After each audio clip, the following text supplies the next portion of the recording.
Jonas, aqui a gente não se apresenta. É mesmo. Pessoal, boa noite.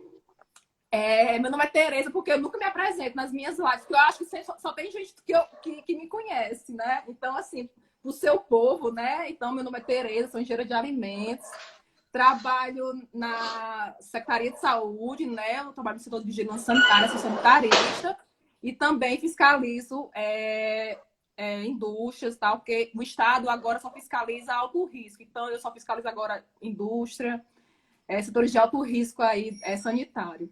E você, Jonas, agora fala aí, quem é você? Menina, eu vou depois lhe aperrear também, para você me ajudar nos negócios ali.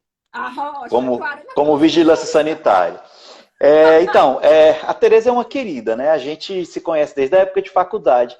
E ela não mudou o astral em absolutamente nada. É sempre essa mesma alegria. E aí, quando você me convidou para fazer a live, nossa, eu fiquei muito, muito satisfeito, assim, muito honrado mesmo, para poder te ver, para a gente trocar essa ideia. E eu sabia que ia ser um bate-papo muito legal, né? Muito, muito agradável. Eu sou engenheiro de alimentos, assim como a Tereza. Lá a gente fez engenharia na UFC, né? Não vou dizer aqui a data para a gente não entregar um pouquinho a nossa idade. Mas continuei por lá para fazer o mestrado, né? O meu mestrado, na realidade, foi com cachaça, mesmo que o nosso assunto hoje seja sobre vinho. E saí da UFC depois do mestrado e em 2006 entrei no Instituto Federal. Lá no Rio Grande do Norte, está em Mossoró, né? No Rio Grande do Norte. Passei 12 anos no Rio Grande do Norte, lá na cidade de Currais Novos, que você já deve ter ouvido falar, né? Fica a umas 2 horas. Bacia Leiteira, né? Exatamente, na região de Seridó. Passei um tempo lá e em 2018 eu consegui ser transferido, voltar de volta para a minha terra, né? Voltei aqui para Fortaleza. E aí agora estou no IFCE. Cearense quer voltar. Meu marido me falando, olha, eu quero voltar para Fortaleza, todo mundo, olha, cearense é aquela, né? Só deixa o meu Ceará no último pau de arara. Nunca vi. É isso mesmo. E aí, em 2018, eu consegui voltar aqui para o Ceará, né? Estou agora no Instituto Federal do Ceará, ali no campus Limoeiro do Norte, que é pertinho de Mossoró também, né? Em 1 hora e pouquinho, 2 horas, a gente chega aí em Mossoró.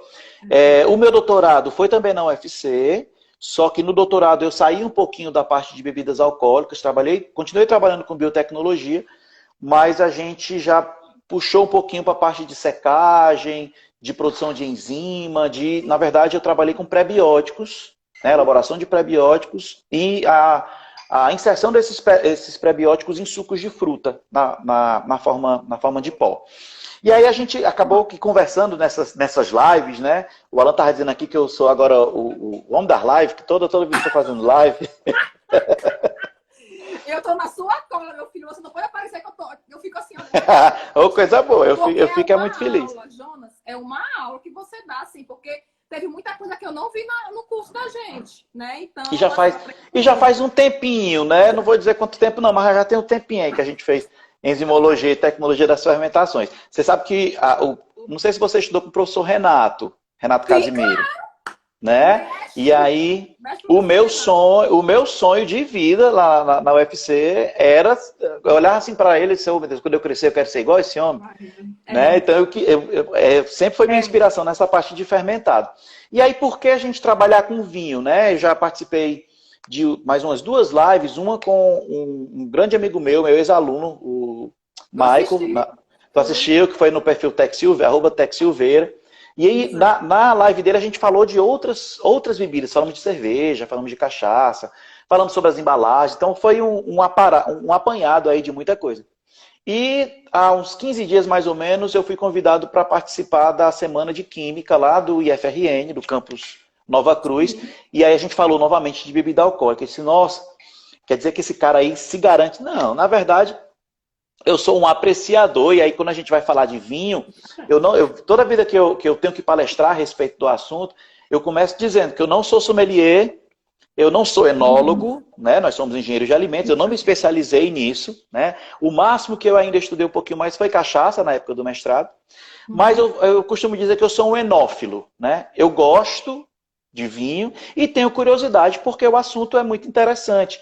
Quando você fala em fermentação alcoólica, e aí eu vou falar de fermentação alcoólica no geral, a gente acaba que se encanta, porque é uma aplicação da microbiologia, né? Quando você imagina que eu tenho um suco de uva, por exemplo, que esse suco de uva vai fermentar e vai gerar álcool. Tá? Então Exato. isso é encantador, é uma magia. Eu vivo dizendo que é arte, é ciência e é paixão. Né? É igual a música do Vando, você é luz, é arte, ciência e paixão. Então não tem como você não se envolver com o assunto. Né? E aí a gente tentando falar um pouco sobre, ou estudando um pouco mais sobre vinho, né, a gente hoje vai bater um papo aí mais ou menos do que nós temos dúvida. Né? Eu também ainda tenho muita dúvida, tive que ir atrás de pesquisar ainda algumas coisas que eu não lembrava, né? Até porque faz tempo que a gente não fala sobre isso. E a gente sempre aprende, né, Jonas? A gente sempre aprende. Claro, claro. E é aquela. Eu vi que você botou no seu perfil uma caixinha de perguntas, né? E as pessoas devem ter colocado alguma coisa aí. A gente já tinha combinado também mais ou menos o que é que a gente podia falar. E eu confesso a você que a gente começou pensando, vamos falar de mitos e verdades, né? Mas eu confesso a você que tinha muita coisa também a respeito do mundo do vinho que eu não sabia, né? E aí a gente vai tentar compartilhar isso daí. Isso não impede que as pessoas que estejam assistindo a live da gente, elas também interajam, né? Eu tenho certeza, estou vendo aí a galera entrar, tenho certeza que tem muita gente que também tem interesse no assunto, que sabe de muita coisa, está aqui para aprender, mas está aqui também para contribuir, né, com o nosso conhecimento, com a nossa formação. Então, eu acho que é isso. Exatamente. Né? Exatamente, Jonas. Então, vamos lá para a primeira pergunta, né? Vamos lá. Pela pergunta do pessoal, vamos aquelas perguntas que a gente... Vamos primeiro falar... Vamos primeiro fazer o seguinte, vamos definir o que é vinho. Né? O que é vinho? Boa. Né? O vinho ele é uma bebida fermentada, tá? Por que eu digo fermentada? A legislação brasileira ela divide, isso varia muito de país para país, mas a legislação do Brasil ela vai dividir as bebidas alcoólicas em bebidas fermentadas, destiladas, retificadas e as bebidas por mistura. Tá? O que a gente vai falar hoje é de uma bebida que ela é fermentada. Normalmente, as bebidas fermentadas, elas apresentam teores alcoólicos um pouco mais, assim, vamos dizer, mais baixos do que as bebidas destiladas. Quando eu falo destilada, eu vou lembrar da cachaça, do whisky, da tequila, do rum, que normalmente, no Brasil, a gente vai encontrar graduações alcoólicas que variam de 38% até no máximo 54%. Tá?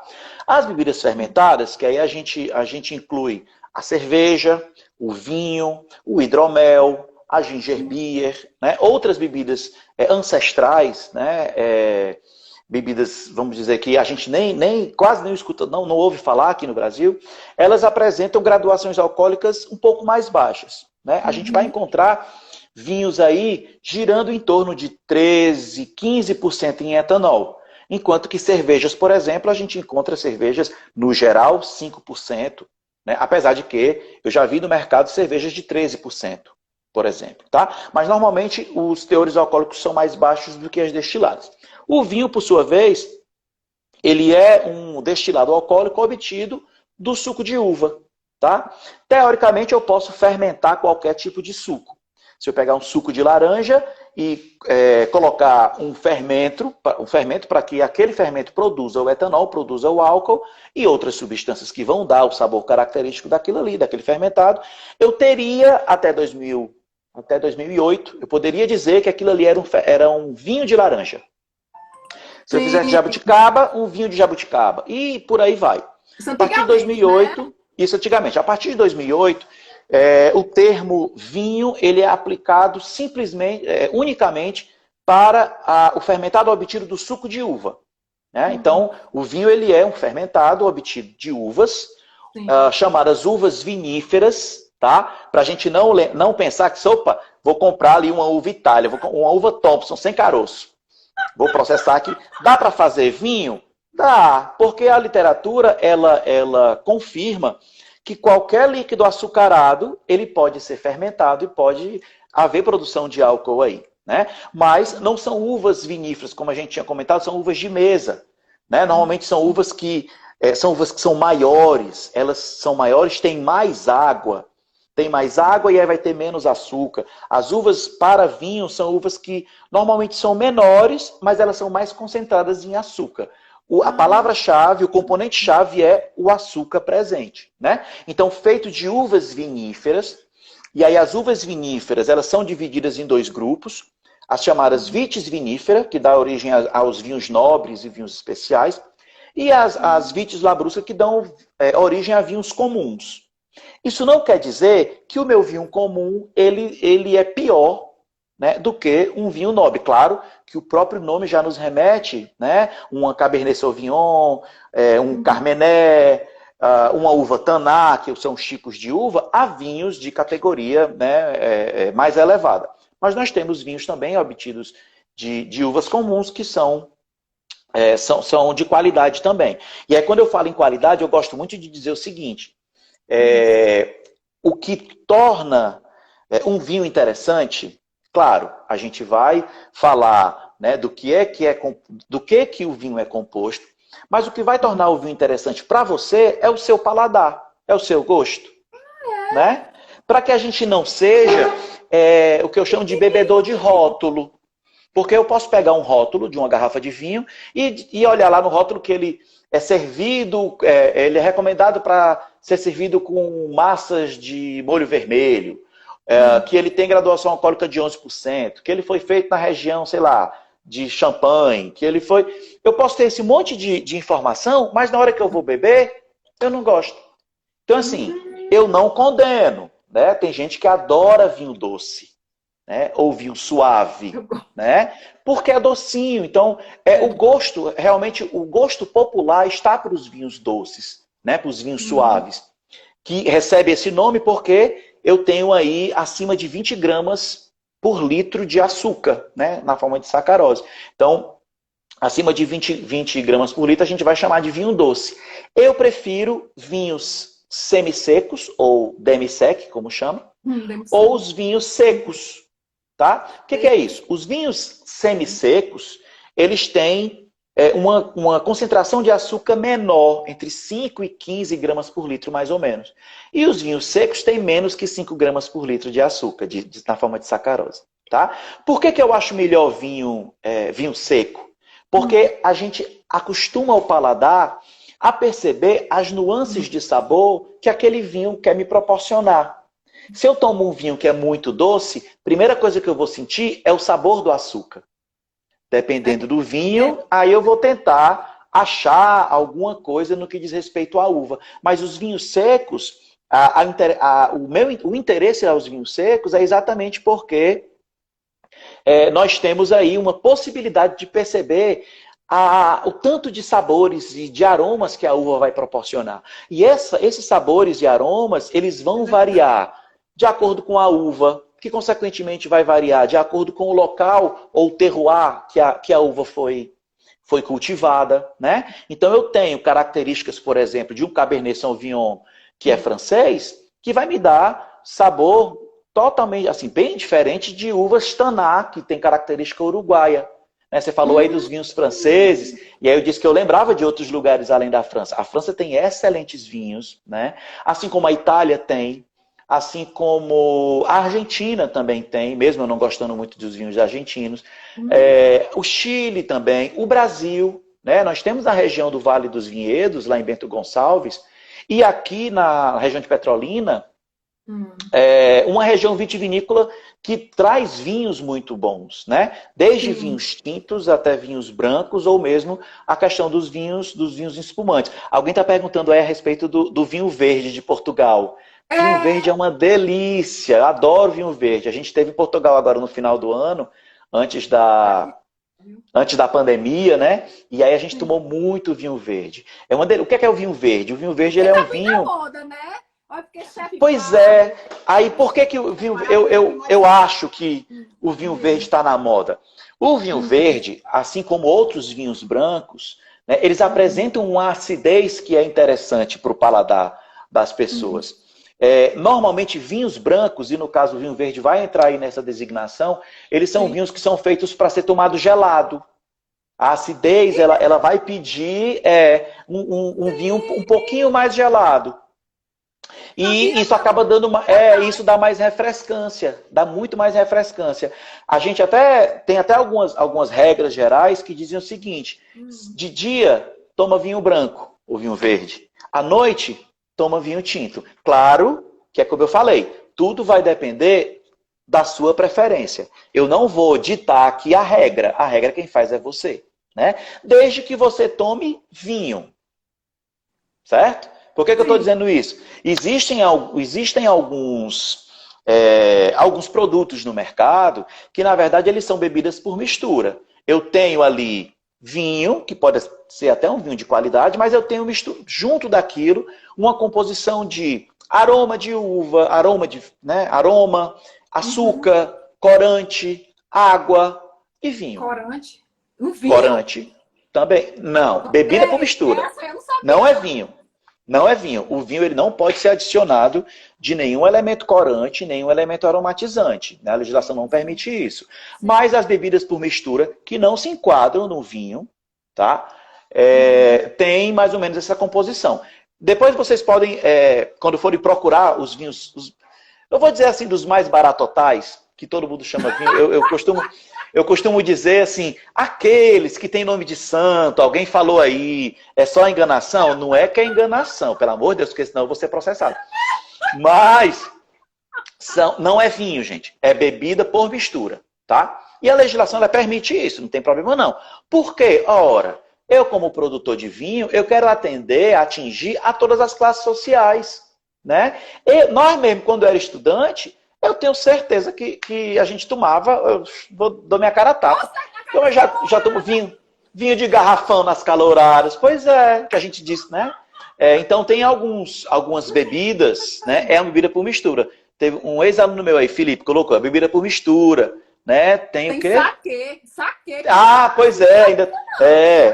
A bebida por mistura, gente, é um jeito que a legislação deu da gente misturar tudo e aí inventar as bebidas que nós temos no mercado. Por exemplo, aqueles, como é que chama? Beats, Sim, né? sim. Ice, na verdade, os ices são bebidas por mistura. É bebida por mistura. Pois é. Tu é alegre assim só por ser alegre mesmo. Né? A Raquel tá dizendo aqui que bebia e achava uma delícia. Claro, docinho todo mundo acha, né? Mas, assim, eu vivo dizendo isso para todo mundo também, sabe, Tereza? Você é engenheira de alimentos, a gente passou pela assessorial e a gente sabe disso. Que os órgãos dos sentidos, principalmente paladar e olfato, eles são facilmente adaptáveis, né? Basta... eu trabalhei numa fábrica estagiei numa fábrica de biscoito na época da faculdade. A gente passava em frente a essa fábrica de biscoito, de longe você sente aquele cheirinho doce de biscoito sendo feito. A gente que está lá dentro não sente mais nada, porque o nervo olfativo satura, né? E aí por que eu estou falando isso? Porque você pode adaptar o seu paladar e o seu olfato, basta você insistir. Né? Eu só tomava vinho suave. Agora, eu só gosto de vinho seco. Vinho suave me dá uma repugnância por conta do açúcar. Né? Eu já acho muito doce. Né? Então, é mais ou menos isso. Sei que a gente vai conversando, né? E eu estou vendo aqui ainda algumas perguntinhas. Alguém falou sobre uns blends. A gente tinha até comentado sobre... Você perguntou se o que era melhor? Vinho de uma uva só, né? Ou vinho de várias uvas. E aí é o seguinte, o que a gente chama de vinho, quando o vinho ele é feito de uma uva só, você vai encontrar no rótulo vinho varietal. Ele é feito de uma variedade de uva. Por exemplo, os vinhos Cabernet Sauvignon. Cabernet Sauvignon é um tipo de uva que é chamada de rainha das uvas. Né? Então, porque é a principal uva tinta utilizada, mesmo que nós tenhamos uma grande diversidade de uvas, né, que também dão vinhos de excelente qualidade. São os vinhos varietais.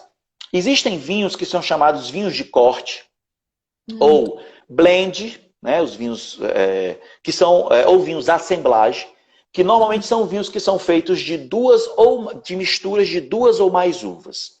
Vixe Maria, então tem mais de uma uva, o vinho não presta? Não, isso não é regra, tá? Eu tenho excelentes vinhos varietais, assim como eu também tenho excelentes vinhos que são blendados. Existem algumas blendagens que elas são meio que tradicionais. Existe uma blendagem chamada blendagem Bordaleza, que é da região de Bordeaux, na França, que eles utilizam Cabernet Sauvignon misturado, sei lá, com Merlot, com Cabernet Franc. Quem é que vai dizer isso? O especialista, lá na hora. Ele prova um, prova outro e vê que essas duas uvas elas vão combinar e vão dar no final um produto harmonioso, né? Com harmonia, com um corpo, com se ela vai ser mais leve ou se vai ser mais encorpado. Então, assim, é um preconceito a gente achar que vinhos que recebem mais de um tipo de uva são vinhos de pior qualidade. Isso não é uma regra, tá? Que é o que a gente chama de blendagem também, né? Sim. Ai, que massa. Eu não sabia disso, não. Pois Achei é. que era coisa bem fuleirada. Não. Ó, agora você só tem que se lembrar de comprar vinho de uva, que não seja mistura. Sim, Não aí seja tira bebida foto. por mistura. Aí tem que dar uma olhada no rótulo. O rótulo é importante, né? Tá lá porque tem uma importância para isso. Ah, que massa. Mas assim, existem vinhos que são baratos. Uhum. Normalmente os vinhos suaves, bem baratos aí. Tem algumas marcas que são bem acessíveis, vamos dizer assim, que não são ruins. Eu particularmente não gosto. E olha que eu não estou dando uma de boçal, não. Né? Mas a gente encontra vinhos excelentes, os vinhos espanhóis da uva Tempranillo, do tipo Tempranillo, né, que são uvas que são colhidas no início da safra, no início da colheita, são vinhos excelentes. E a gente encontra em sites de venda vinhos de R$ 20. Claro que vai variar, vai depender do poder aquisitivo de cada um, né? É. Mas você encontra bons vinhos num valor bem acessível, tá? E aí quando a gente fala, qual é o melhor vinho? É aquilo que eu falei. Eu não tenho propriedade. É o que você gosta. O melhor vinho é aquele que você gosta, né? É claro que quando a gente for falar de diferentes tipos de uva, já me perguntaram uma vez, Jonas, eu estou querendo dar um presente. E aí essa pessoa gosta de vinho. Qual é o vinho que você me recomenda? Se a pessoa gosta de vinho, para não errar, pode optar por um Cabernet Sauvignon, né, que tem preços acessíveis e é um vinho muito bom. O Cabernet Sauvignon, por sua vez, é um vinho que ele é mais rico em taninos. O que são os taninos, né? Para quem nunca ouviu falar. Quando você come uma banana verde, ou você chupa um caju e a língua trava no céu da boca, né, aquela adstringência, aquele travo, é causado pela presença dos taninos. Então, o vinho Cabernet Sauvignon é um vinho que ele é rico em taninos, é um vinho que é um pouco mais encorpado, tem os taninos, e quando você toma, você sente como se a língua tivesse seca, igual o couro de um calango, o couro de um calango. Então, a língua fica seca, assim, né? E aí é causado pela questão dos taninos. Existem vinhos que têm menos taninos, né? E aí tem uma característica diferente. A Cabernet Sauvignon, por sinal, essa riqueza em taninos faz com que ela seja muito bem apreciada com comidas mais gordurosas. Tipo um Sim. queijo mais gorduroso, né? Uma massa mais gordurosa, porque aí existe uma harmonização entre os taninos da bebida e a gordura daquela comida que eu tô ingerindo, que eu estou consumindo. Né? Então, é isso. Não dá para dizer qual é o melhor vinho. Eu adoro os vinhos uruguaios, da uva Taná. Existe uma uva Taná, T-A-N-N-A-T, que são característicos lá do Uruguai, que são muito bons. Os vinhos Carmener, que são típicos do Chile, também são vinhos muito bons. Né? Então, vai muito do seu gosto. Né? A Estael está falando aqui, existem vinhos gaúchos muito bons.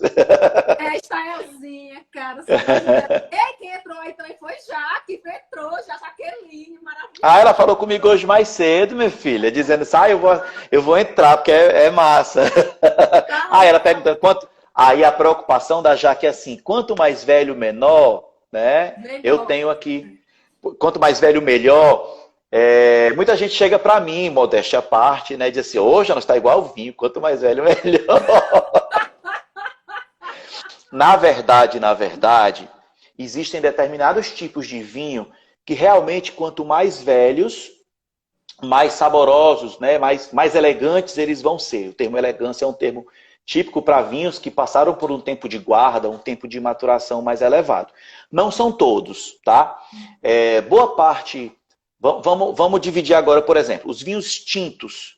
Os vinhos tintos que são mais chamados vinhos fortificados, normalmente tem um teor alcoólico mais elevado. Um exemplo de vinho fortificado é o vinho do Porto.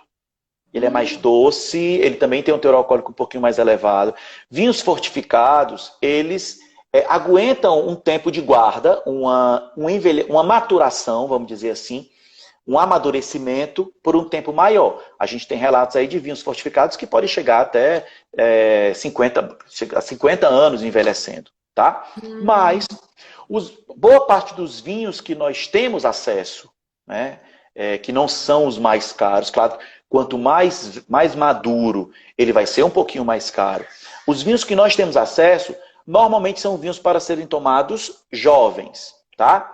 Isso não exclui a seguinte situação. Eu comprei, uma vez a gente foi do Chile e compramos uns vinhos lá, uns vinhos chilenos muito bons, vinhos reserva, né, de uma determinada marca.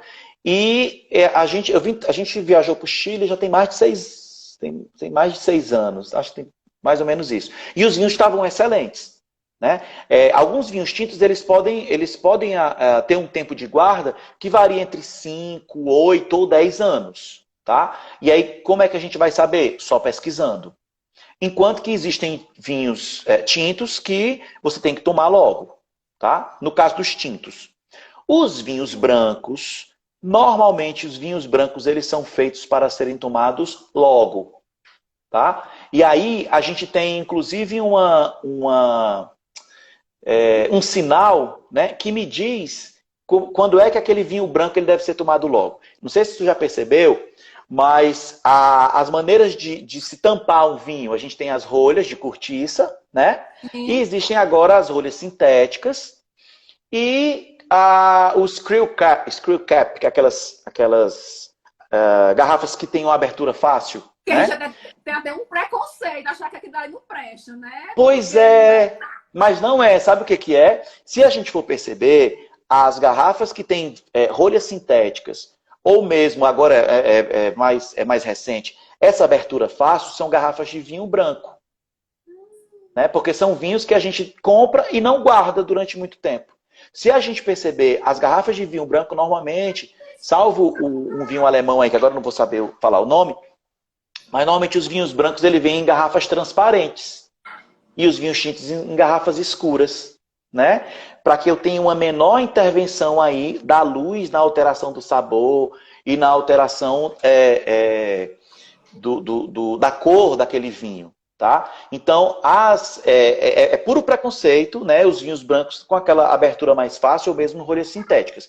Claro que a rolha ela vai ter uma importância no vinho. Né? Existem rolhas que eu chamo de rolhas inteiriças. Né? A rolha ela é obtida da casca de um tipo de carvalho chamado sobreiro, que inclusive algumas pesquisas dizem que ele está começando a ficar mais difícil, né? Porque ele demora cerca de 9 anos para poder ter o caule, né, numa espessura suficiente para poder fazer a rolha. Mas isso já é outra história. Então a gente encontra rolha de todo tipo. Existem rolhas inteiriças e aquilo pode me dizer alguma coisa a respeito da qualidade daquele vinho que eu estou comprando, que eu tô tomando. Né? Normalmente rolhas inteiriças são rolhas de vinhos que são mais caros, né? São vinhos que têm uma qualidade maior. Olha só! Ela é minha cara de sonho. Ela fala assim... É por isso que tem a cara de sonhinho.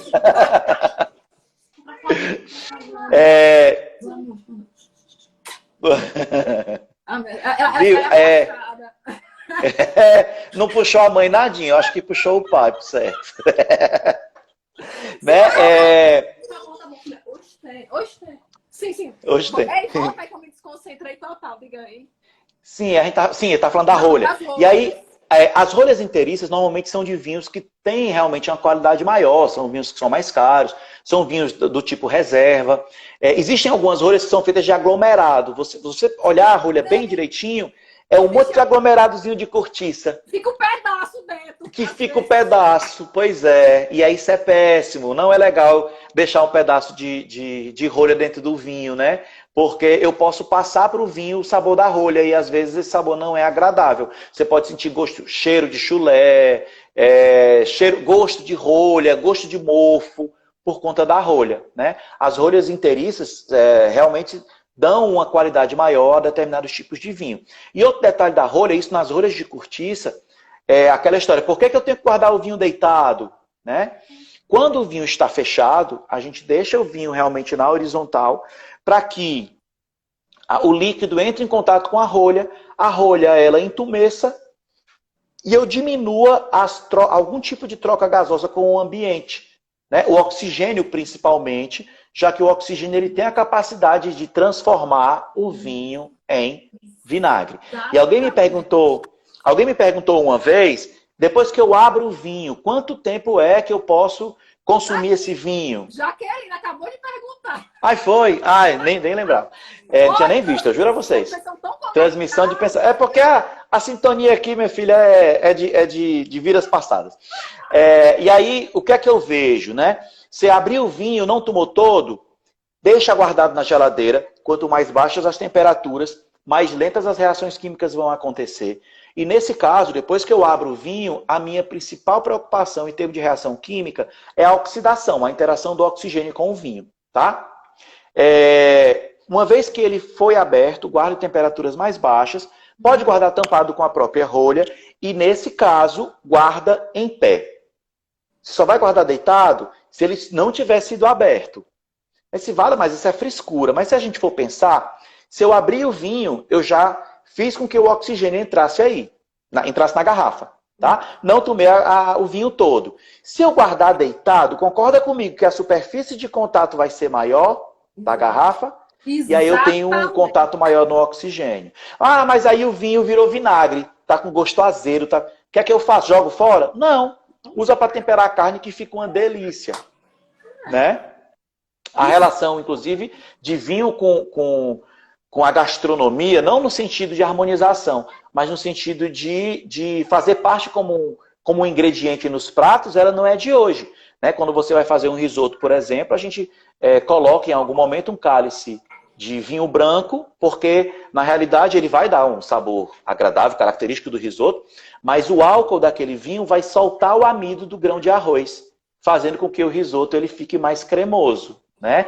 Se alguém disser para vocês para adicionar creme de leite no risoto, esse risoto não presta. Risoto não a cremosidade é dada pela reação do álcool com o amido do arroz. Né? Então, não é para extruir, né? Desperdiçar, não extrua, minha gente. Esse homem é um poço. Espera aí, deixa eu ver aqui. Tem uma pergunta aqui da Lindsay, maravilhosa. Espera aí. É porque eu não paro de falar. Como identificar quando o vinho não está bom? Isso aqui a gente já falou, né? Você pode... aroma, sabor. Né? Dificilmente, gente, quando você bota um vinho na taça e aí você toma e percebe que ele não está bom, você imediatamente vai rejeitar. Né? Eu não conheço nenhum caso de gente que morreu de caganeira ou foi bater no hospital, né, por conta do vinho que estava um pouquinho azedo. Não, você já imediatamente descarta aquele vinho. Né? Você não vai mais usar. Tá? Vamos responder, sim, você tá no seu roteiro, as perguntas, você já respondeu um bocado aí, parece. Foi, não foi? A gente falou da rolha, quanto mais velho, melhor. Outra coisa, com relação a quanto mais velho, melhor, né? Eu dei uma pescada aqui. Lembra que eu falei da questão dos taninos? O Sim. tempo de maturação, que a gente vai chamar, na verdade, tempo de guarda do vinho, ele vai fazer com que esse grau, essa concentração de taninos que dá uma adstringência, ela seja diminuída, principalmente nos vinhos tintos. Então, os vinhos que são vinhos de guarda, com o tempo eles vão ficando melhores, porque eu tenho uma diminuição dos taninos, e eu tenho uma série de reações de ordem bioquímica que continuam acontecendo. A gente costuma dizer que o vinho é uma bebida que ela permanece viva até o momento que você toma. Né? Então, é uma bebida viva. Alguém perguntou sobre o lambrusco, se é um vinho bom. Lambrusco é maravilhoso, né? Os vinhos espumantes, e aí entra o champanhe, a gente estava até falando, né, sobre o champanhe. Se tem bolha, é champanhe. É assim, para falar a diferença, Joana, entre as né? Vamos lá. Vamos lá, muito bem. Primeiro que a gente só pode chamar de champanhe, você pode chamar do jeito que você quiser, mas pela legislação só pode se chamar de champanhe se for proveniente lá da região de Champagne, lá na França, né? Por isso que você, quando for estudar a legislação de bebidas brasileiras, você vai encontrar a referência ao espumante, tá? Que quando eu era menino, né, lá na Messejana, eu era doido que chegasse o Réveillon. Eu era doido que chegasse o Réveillon, porque era a única vez que eu podia tomar.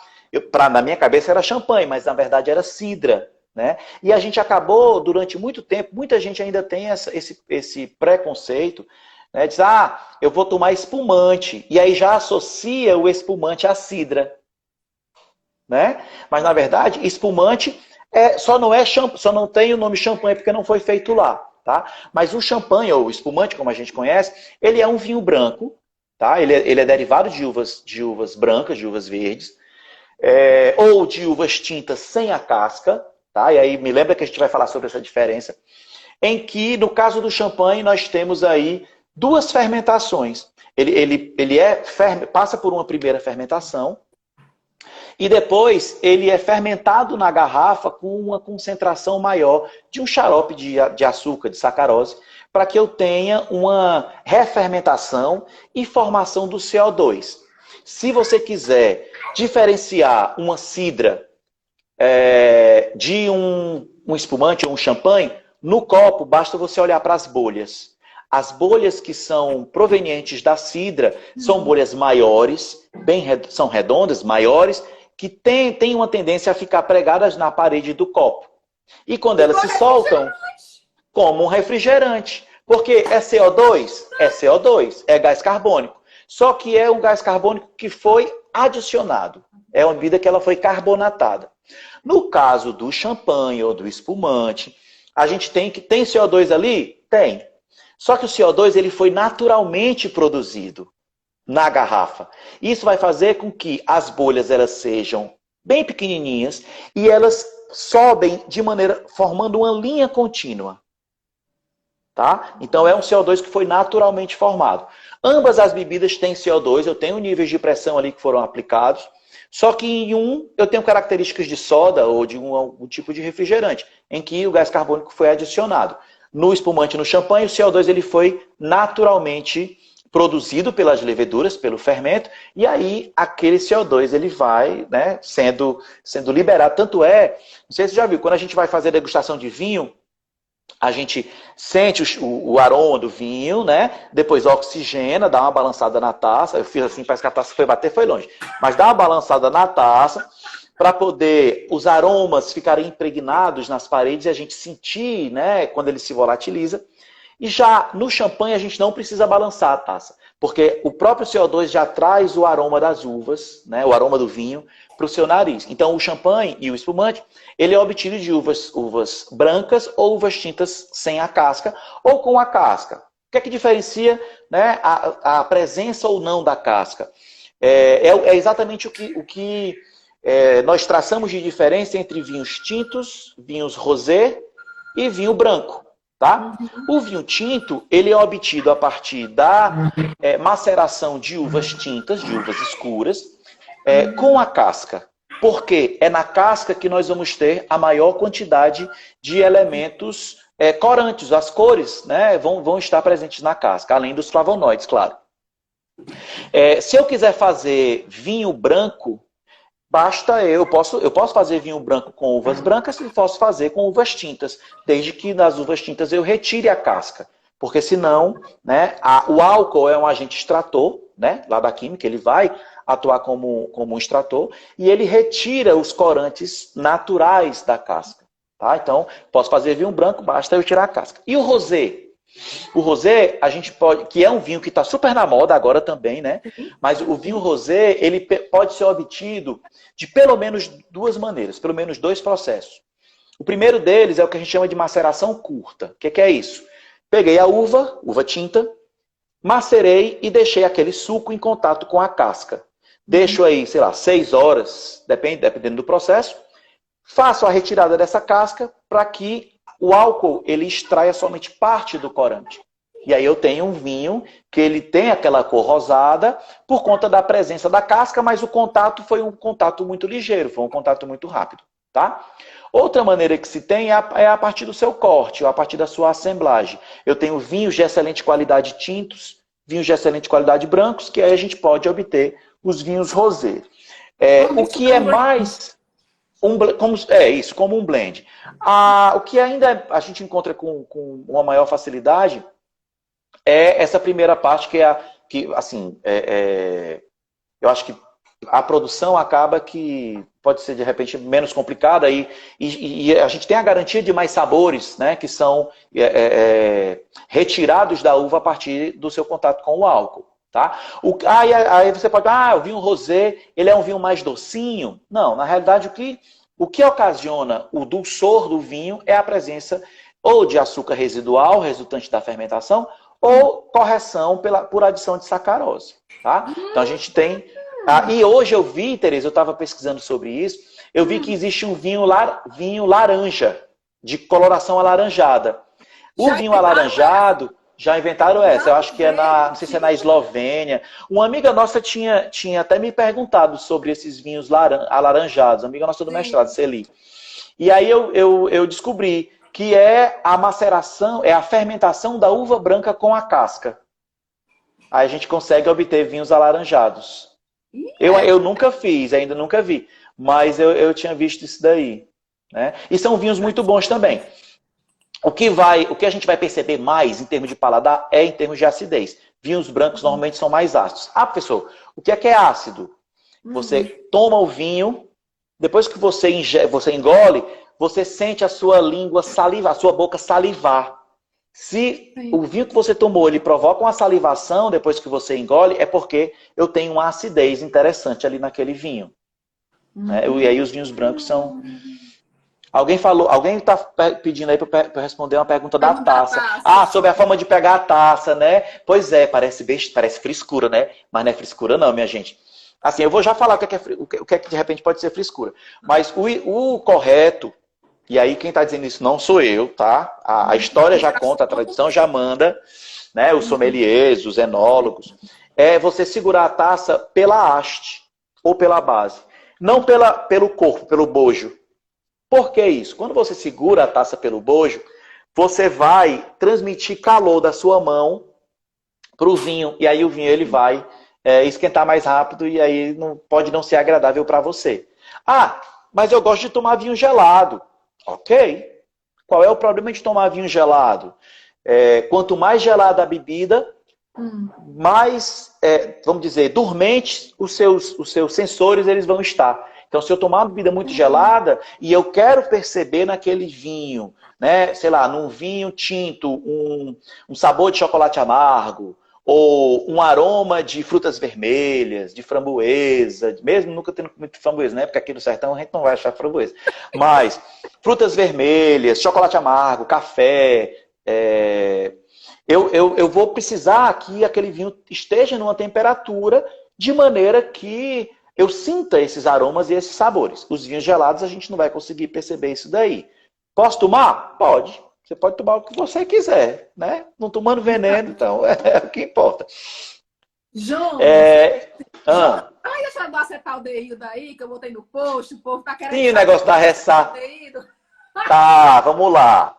Toda fermentação alcoólica, ela vai gerar etanol, que é o principal produto da fermentação, tá? Mas ela vai gerar também o que a gente chama de produtos secundários. O que são esses produtos secundários? Outros produtos, outros componentes químicos, que vão ser gerados durante a fermentação, por ação do fermento, por ação da levedura, ou provenientes do produto, da matéria-prima, no caso daqui a uva. Tá? O acetaldeído, ele nada mais é do que um produto de... vamos dizer, é um produto obtido a partir do álcool, tá? Vinhos ou bebidas alcoólicas que têm níveis de... o acetaldeído é um aldeído, né? Lá da química orgânica é um aldeído. E aí, por que eu estou falando do acetaldeído? Porque ele é um dos responsáveis pela ressaca do outro dia. Às vezes a gente tem muita gente chega para mim e diz, não, vou tomar vinho não, porque vinho dá muita dor de cabeça. né? E aí tem um monte de coisa que está por trás disso. Primeiro de tudo, a quantidade que você vai beber, né? Segundo, a qualidade do vinho que você está tomando. Pronto. Aí como é que a gente sabe da qualidade? Como a gente sabe? Lendo o rótulo, isso é uma mistura. Lendo rótulo, ou dificilmente você vai encontrar um vinho que é mais caro de qualidade inferior, né? Infelizmente, a gente vai acabar tendo que taxar dessa forma. Mas o que vai lhe dar a ressaca, o principal responsável pela ressaca vai ser o acetaldeído. E isso acontece com vinho, isso acontece com cerveja, isso acontece com cachaça. Claro que, dependendo da bebida, tem uma concentração mais elevada ou não. Eu estava lendo também que existem algumas pessoas que têm problema de enxaqueca, e aí tem alguns estudos que eles também relacionam a enxaqueca não somente com acetaldeído, mas com outros componentes do vinho, como os taninos, que a gente estava conversando mais cedo, né? Vinhos que são mais ricos em taninos, para pessoas que são mais sensíveis, tem aí uma explicação que pode dar uma dorzinha de cabeça maior, né? Dentre outros componentes, né? Mas, claro, tudo também vai estar relacionado com a quantidade que você vai beber e o seu estado fisiológico, vamos dizer assim, né? Comer com o estômago vazio, com certeza você vai ter mais dor de cabeça, né? É uma intoxicação que vai acontecer. A intoxicação pelo álcool e pelo acetaldeído e por outros componentes vai acontecer de maneira mais rápida. Uma outra coisa também que é muito importante, a gente nunca se lembra, quando, né, sai com a galera para tomar um vinho, vamos fazer um jantar aqui, vamos fazer um vinho, vamos dar uma de chique. Intercalar. Tomei uma taça de vinho, toma uma taça de água. Porque o álcool ele tem um poder desidratante muito grande, né? Então, se você se mantém hidratado, né, você diminui essa possibilidade de dor de cabeça, a possibilidade de ressaca.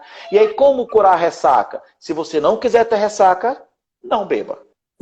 Ou beba, né? Não quiser de jeito nenhum, porque isso varia muito com a sensibilidade de cada um, né, não, Tereza? Então, mas como curar ressaca? Ih, minha filha, olha, eu queria descobrir o segredo, porque eu era rico. Até doido, os bebinhos, tudo doido aí para curar ressaca, né?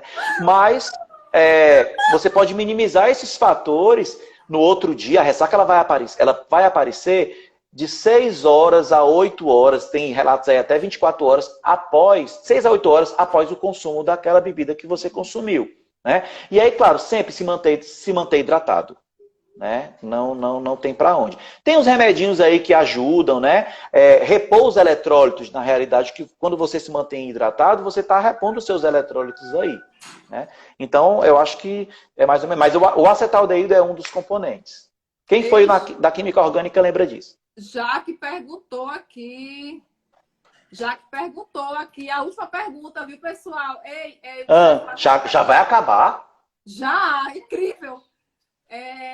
Chefe Flávio falou aqui que tem os marcos gêmeos aí muito bons aqui de R$20. Tem, exatamente. Essas marcas são boas. Então, a última pergunta aí de Jaque, porque Jonas ainda vai falar do evento que tá tendo lá no IF. Sim, é mesmo, rapaz. Sim. Você também vai ser agora, faltou 7 minutos, senão o Instagram ele derruba, viu? Está dizendo que comer um doce pode também, né? Porque repõe aí a sua glicose. E a gente ainda teve coisa que a gente não falou, né, Teresa? É porque a gente fala demais, mulher. Deus me livre. E graças a Deus a gente tem gente aí para poder contribuir, né? Porque é muito chato. Depois eu vou lhe apertar fazer uma de cerveja. Mas vamos ver aqui. Olha aqui a de Jaqueline aí. Diz aí, qual foi? Eu perdi. Passou reto. Diz uma relação diretamente proporcional, falou a professora, entre né? Qualidade da uva e qualidade do vinho. Pode-se dizer o mesmo para a qualidade do fermento e qualidade do vinho? Tipo assim, o fermento tem que ser bom para dar um vinho bom? Acho que é assim. Sim, com certeza. Né? No caso dos vinhos, assim, o vinho é uma bebida milenar, né? Então a gente já tem muita coisa, a gente já sabe muita coisa em termos de fermentação hoje do vinho, que, por exemplo, a gente ainda está engatinhando com a cachaça. Então, os fermentos, eles são excelentes. Isso para que você depois, vou fazer, desligou aqui a live, vou ali fazer um suco de uva, colocar o fermento de pão que eu comprei para fazer pão, vai dar vinho? Vai ter etanol? Vai ser bom? Aí eu já não sei, né? Porque existe uma seleção de leveduras que são mais adequadas, que vão, dentro do seu metabolismo, expulsar da sua célula componentes secundários que vão ser, vamos dizer, que expulsa menos acetaldeído, que expulsa mais ésteres, que vão dar um aroma melhor. Então, a levedura, o fermento, ele tem uma relação direta também. Como é que eu sei disso? Não sei. Né? Isso aí só quem vai saber é o produtor, é o sommelier, na verdade, o enólogo. Tá? A gente, consumidor, não tem como a gente saber. O que a gente ainda pode se valer é do preço e da qualidade, das informações que o vinho vai ter. Se você tem um rótulo que tem muitas informações, isso já lhe diz muita coisa, isso já lhe dá uma segurança maior naquele produto que você vai comprar. Então, eu acho que é mais ou menos por aí. Né? Pois, Jonas, fala aí. Mas é isso. Muito obrigada, Estaelzinha, todo mundo. Já que falando do canal do Jonas, eu também apoio o canal do Jonas. Eu vou desligar, só vou derrubar. Um beijo. Tá bom. Obrigada, Beijo. muita saúde. Tchau, pessoal. Tchau, tchau.